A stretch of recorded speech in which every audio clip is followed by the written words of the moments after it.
100%. If they wanted to do it 100%, it would probably happen very quickly. But you have cities that are absolutely decimated.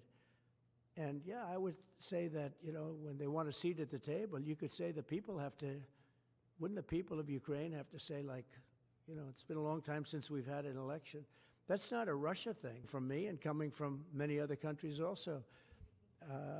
Ukraine is being just wiped out. Look at what's happening to the cities.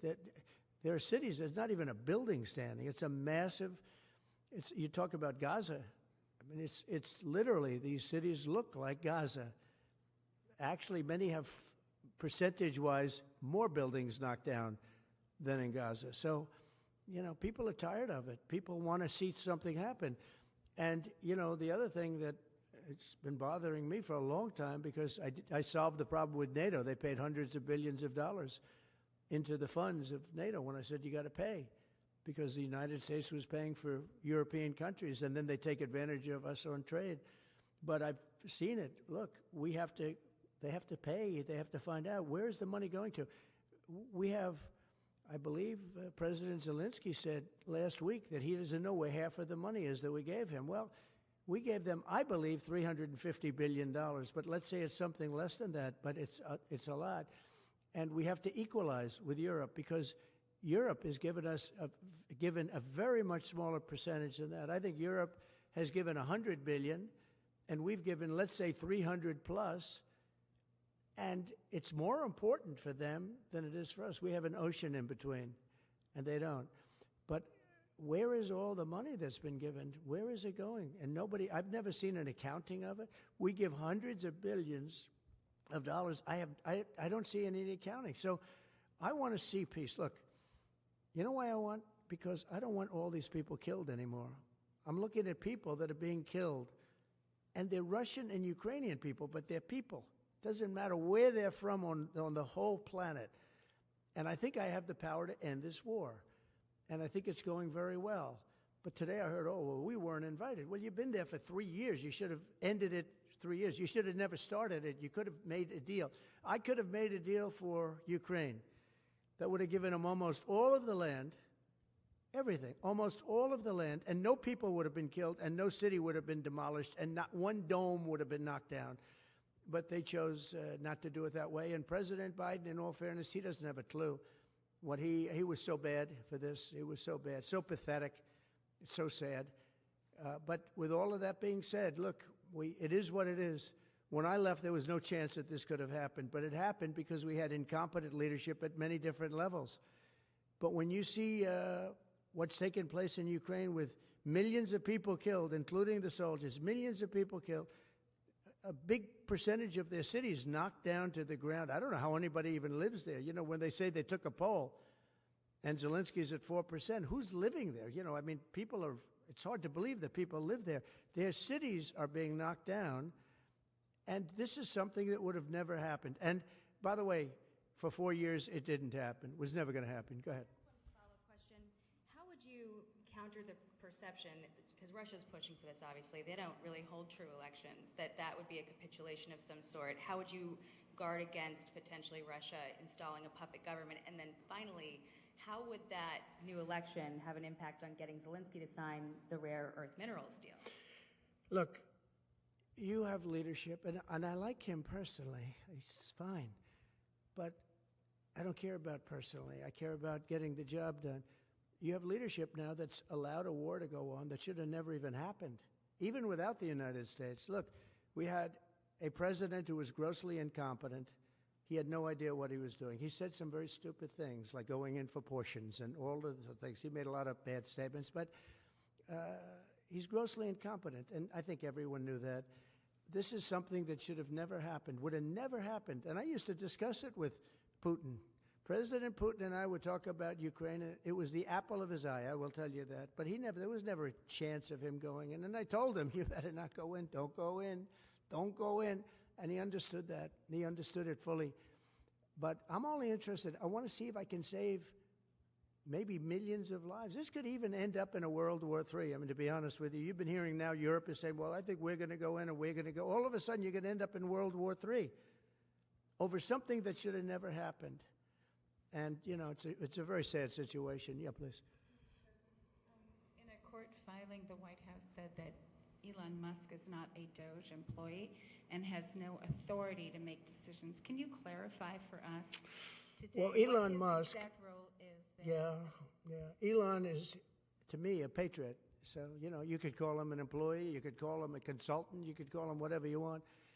But he's a patriot. I mean, look at the kind of things. I just said, just write it down, just in case that question got asked, right? And which I'm surprised it took so long, actually. But you know what? Ukraine's a bigger deal because people are dying by the thousands a week, thousands. But look at this, from 90 to 99, Social Security, 6,054,000 people. Well, that's okay. Maybe that's possible. You know, 90 to 99, maybe it's possible. It's a lot of people, though, at that. But people that live to 100 to 109, 4,734,000. Wow, that's a lot. That means over 100 years old. They're 4 million people. I don't know too many. I know people that are doing great in their 90s, but not too many people over 100. But over 120, from 120 years old, people that are 120 years old up to 129, 3,472,000 people. Wow. You know, that can't possibly be because the record is like, I think it's one person, a woman, lived to 127, but they have 3,472. Okay, but now we're going really in.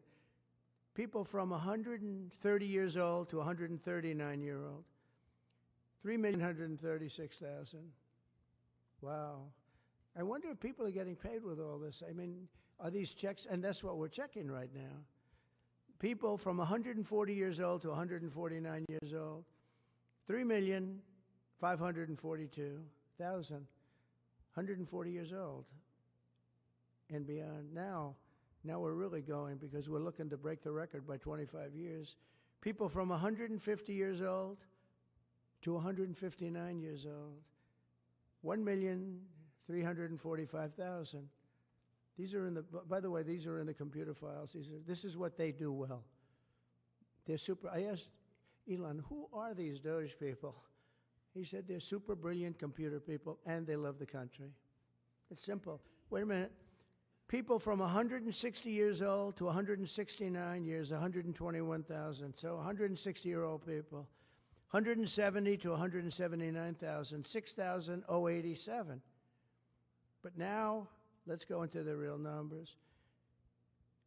From 200 to 209 years old, 879 people. From 210 years old, I haven't met any of them. And if I did, I would bless them. I would worship the ground they walk on. 210 to 219 years, 866. From 220 years old to 229 years old, 1,039. And then you have two people. From 240 years old to 249 years old, one person. And there's one person that's 360 years old. That's just that. And then, where's the money being spent, right? Let's go into that for just a second. $520 million for a consultant on the environment. It's called Environmental, Social, and Governance. Investments in Africa and mobilize private sector resources. $520 million. Somebody got $520 million for an environmental, sounds like an environmental study. I've always been one that paid a lot of money for my environmental studies, but I paid like $50,000, not $520 million. $520 million for ESG. $25 million to promote biodiversity, conservation, and promote licit livelihoods by developing socially responsible behavior in the country of Colombia. Well, it's nice, $25 million to go into Colombia for something that nobody ever heard of. $40 million to improve the social and economic inclusion of sedentary migrants. $40 million. $42 million for Johns Hopkins, great place, to research and drive social and behavior change in Uganda. 42 million. What about us? What about social change in our country? $70 million for a center at Purdue to research university-sourced, evidence-based solutions to developmental challenges. I mean, these are massive numbers on things that nobody ever heard about. $10 million for Mozambique voluntary medical male circumcisions. $10 million for circumcisions in another country. $9.7 million for UC Berkeley to develop a cohort of Cambodian youth with enterprise-driven skills. In other words, let's teach them something about enterprise. What about our people? Can't we teach them about enterprise? $2.3 million for strengthening independent voices in Cambodia. $32 million to the Prague Civil Society Center, which is a very liberal group of people. Wonder how much of that money came back to the people that approved it. $14 million for improving public procurement in Serbia. $486 million to the Consortium for Elections and Political Process Strengthening, including $22 million for inclusive and participatory political process in Moldova, and $21 million for voter turnout in India. Well, why are we giving $21 million to India? They got a lot of money. They're one of the highest taxing countries in the world in terms of us. We can hardly get in there because their tariffs are so high.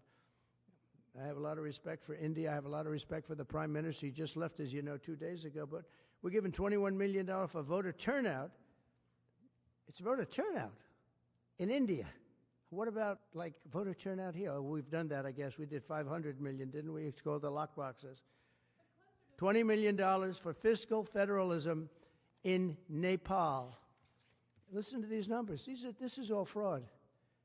$19 million for biodiversity conservation in Nepal. $1.5 million for voter confidence.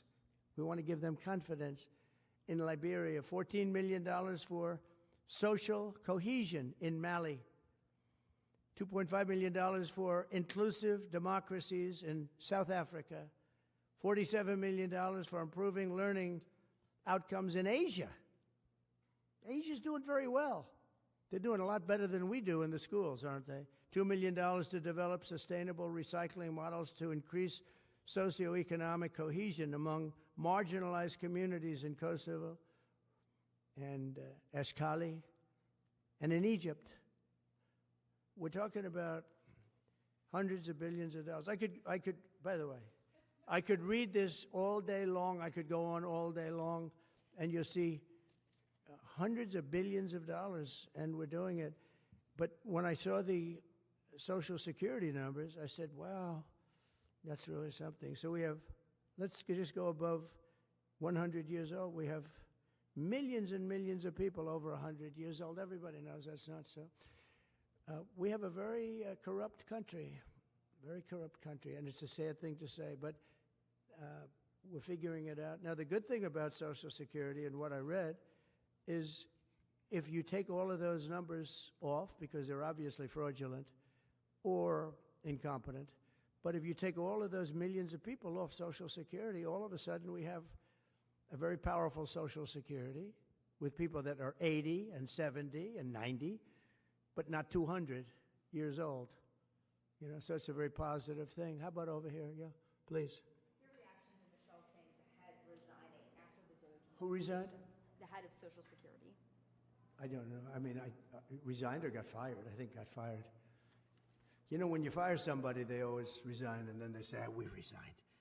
But when you have numbers like that, I think really it's got fired. They have to get fired. Who would keep them? How could you have numbers like this? Now, the big thing is, how many of these people got paid? Were they getting paid? Were they getting paid? How many of them were getting paid Social Security? Because if that's the case, it's a massive fraud. We'll have to call those great Palm Beach police into this situation, right? You guys would figure that out very quickly.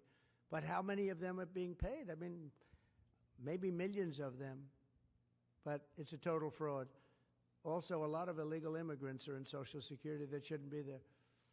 Yeah, please, go ahead. Mr. President, there was a big wave of probationary federal workers who were fired over the weekend. Some of these workers focus on nuclear weapon security, were immediately rehired. Do you have any concerns about how these terminations have No, played out? not at all. I think we have to just do what we have to do. It's, you know, you're going to, it's amazing what's been found right now. It's amazing.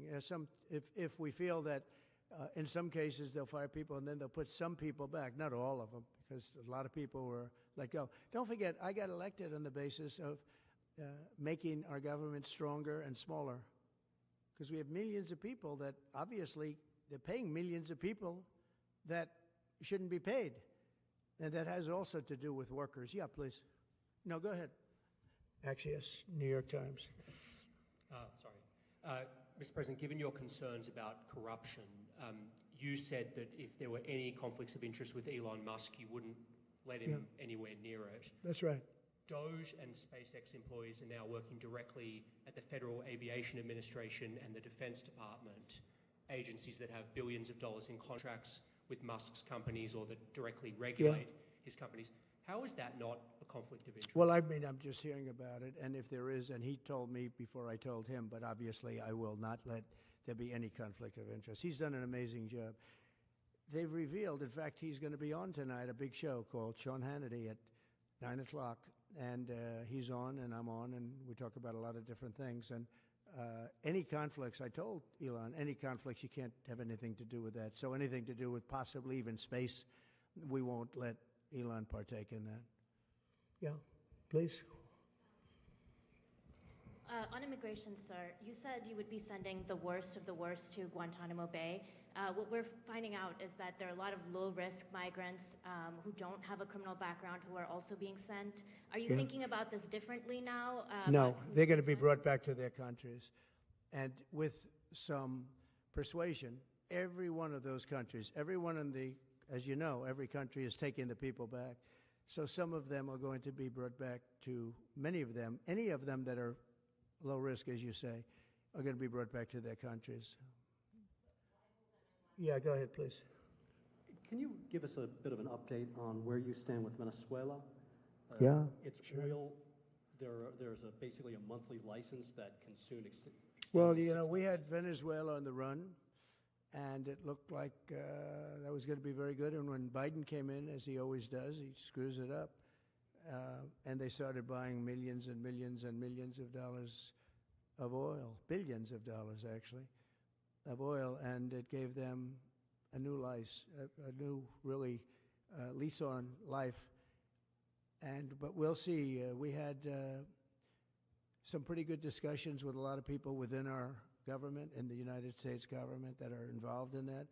And Venezuela's a little bit early, but, you know, we were not buying from Venezuela when Biden came in for whatever reason. Instead of just taking the beautiful, as I call it, liquid gold, we have more than anybody, they started paying a fortune to Venezuela. And we're looking at that, actually. Why did they do that? Why were they doing that? Why would they go to the enemy and give them billions and billions of dollars? Now, with that being said, as you know, Venezuela has said very strongly they will not take any illegal immigrant, any of the people that they sent over to us. They sent their gangs, probably the worst gang anywhere in the world, as bad as MS-13, maybe worse. And they came out of the jails of Venezuela. They emptied their jails into our country.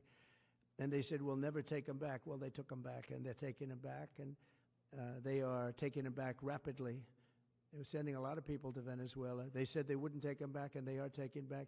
But we're looking at Venezuela very seriously, and we're going to be able to. Don't forget, I've only been here for 3 weeks. Yeah, please. Just a little clarity on, are you inclined to continue to allow Venezuela, through, I think, Chevron and other oil companies, to export those petroleum products, or are you Maybe inclined not. to pull back on Yeah, maybe not. We're looking at that now.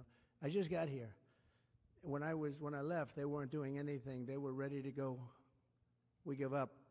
And then Biden came along and he gave them literally billions of dollars. I couldn't believe it, actually. And we have so much under our feet, liquid gold. We have so much, and it was pretty amazing. So we're looking at that whole situation, why he did it. All right, how about one more? Yeah, please. Thank you, Mr. President. What can you tell tell us about the CIA drone flights over Mexico? Is this the next step in the war against the cartels? Well, we're going to see. Should they have Yeah. authority to take lethal action? Mexico's allowed a tremendous number of people to go through their country into ours, and even people coming from Mexico, and illegals, totally illegal. They've allowed people to empty jails into Mexico and then let them come through with this totally ridiculous open border policy of the Biden administration. So millions of people have come in, and hundreds of thousands, and actually millions, are criminals. They came in from jails all over the world. They'd release them into Mexico, and they come into our country. And they also came in from Canada, by the way, large numbers through Canada. In fact, when we closed up the one border, they came in through the other border. So Canada is not an uninterested party. But I will say this. We're dealing with Mexico. I have a very good relationship with Mexico, but I think Mexico is largely run by the cartels, and that's a sad thing to say. And if they wanted help with that, we'd give them help. But Mexico, if you look at what's gone on with Mexico for years now, but now especially, it's run by the cartels. And they've allowed millions of people to come into our country from jails and prisons of other countries from all over the world, not just South America, Africa, Asia, all over. A lot from the Congo in Africa, a lot. They opened their jails. They came in through Mexico, and we have some of the worst criminals coming in from the Congo and other places. So it's not just South America, and it's not just Venezuela, but they opened their jails. And you know, the crime rates in Venezuela and other places all over the world has gone way down. You know why? Because they've given us their prisoners, they've given us their drug lords and their gang members, and it's hard to believe that we accepted this. It's hard to believe that we allowed open borders, and we're taking in, you know, hundreds of thousands and millions of people coming in from all over the world that are absolute stone-cold criminals. In fact, 11,088 murderers, and many of those people have murdered more than one person. Why are they giving us these people, and why are we taking these people under Biden? You know, you had a border czar that never went to the border. Happened to be a vice president, never went to the border, never called the border people. I call them all the time. I speak to them all the time.